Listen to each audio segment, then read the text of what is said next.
We all know how much Craig Singhaus loves Fords, and his favorite Fords are the classic muscle cars, like his own 1967 Shelby GT500. But Craig's recent high road travels found him with a group of Ford fans that go back a lot further, back to the Ford that started it all.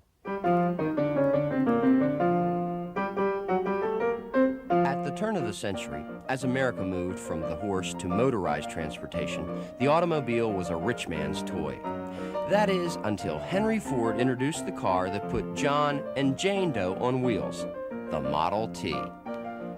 8 decades later, America's love affair with the Tin Lizzie is still going strong. All across the nation, in huge conventions and backyard get-togethers, Model T owners gravitate, usually driving the unstoppable fervor to gather in their admiration for this most durable of cars. For Ed Henline, the lovable T is more than just another old classic. Henry Ford's motto was he needed to put America on wheels.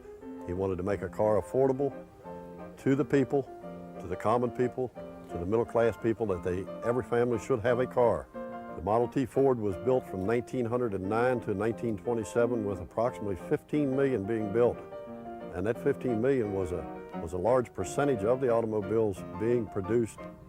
And it basically stayed unchanged through all those years. It was the same 4-cylinder, 20-horsepower engine, the same planetary transmission with a magneto to fire the coil points, the same rear end, basically the same braking system with the brake being in the transmission, no shock absorbers.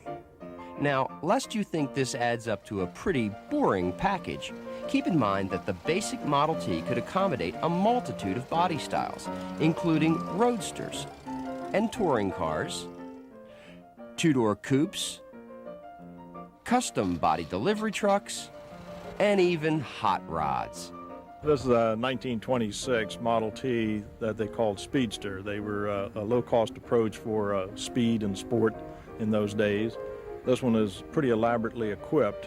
It has an overhead camshaft, which was produced by the Chevrolet brothers after they after they sold out to General Motors. They got into the business of building speed equipment for Ford. Pretty hot car for its day? Very hot. If you did what Arthur Chevrolet said, you could do 100 miles an hour. Still, it's the any color as long as it's black basic Model T that has fascinated young and old alike. It must be something in the American collective unconscious that makes us want to ride in the Model T or drive one. All right, Craig, we're going to teach you how to drive a Model T here today.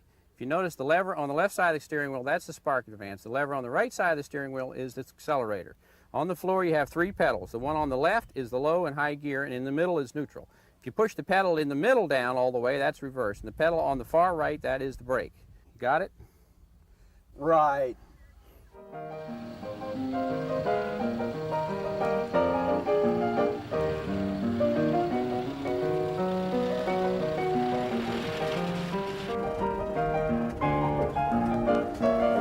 The questions always ask me why I love the Model T Ford.